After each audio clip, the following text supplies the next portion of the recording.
نحمد ونصلي على رسول الكريم اما بعد فاعوذ باللہ من الشیطان الرجیم بسم اللہ الرحمن الرحیم۔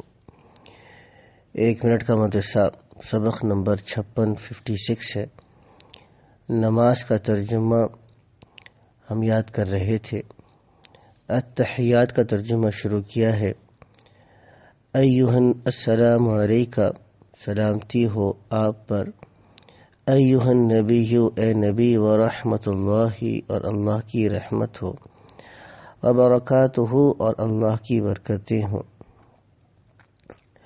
نماز کی سنتیں، خواتین کس طرح سے نماز پڑھیں گی اس کی کچھ سنتوں کو بیان کر رہے تھے۔ تو جب خواتین ہاتھ اٹھائیں گی تکبیر تحریمہ کے لیے تو اپنے دونوں ہاتھوں کو دوپٹے سے باہر نہیں نکالیں گی۔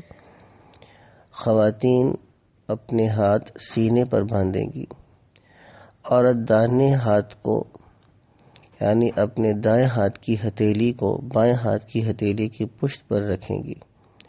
جس طریقے سے مرد اپنے ہاتھ سے یعنی دائیں ہاتھ سے بائیں ہاتھ کی کلائی کو پکڑتے ہیں اس طریقے سے اس کو نہیں پکڑیں گی۔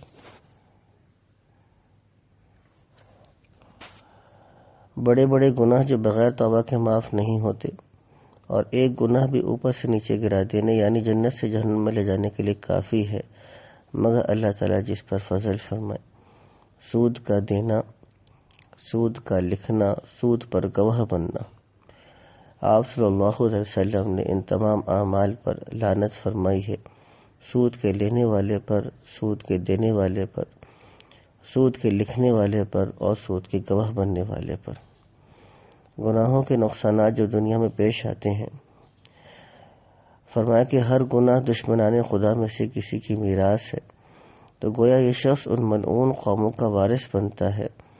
حدیث پاک میں ہے کہ جو شخص کسی قوم کی وضع قطع بنائے وہ انہی میں شمار ہوگا، یعنی قیامت کے دن انہی گروہوں کے اندر اس کو اٹھایا جائے گا۔ لہٰذا انسان کو گناہوں سے جلدی جلدی توبہ کر لینی چاہیے۔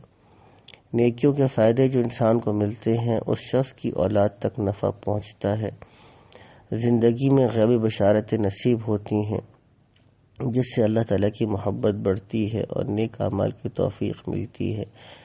نیک اعمال کرنے سے فرشتے مرتے وقت جنت کی اور وہاں کی نعمتوں کی اور اللہ کی رضا کی خوشخبری سناتے ہیں۔ اللہ تعالیٰ بھی اپنے فضل اور کرم سے ہم سب کو پورے کے پورے دین کی برکات نصیب فرمائے۔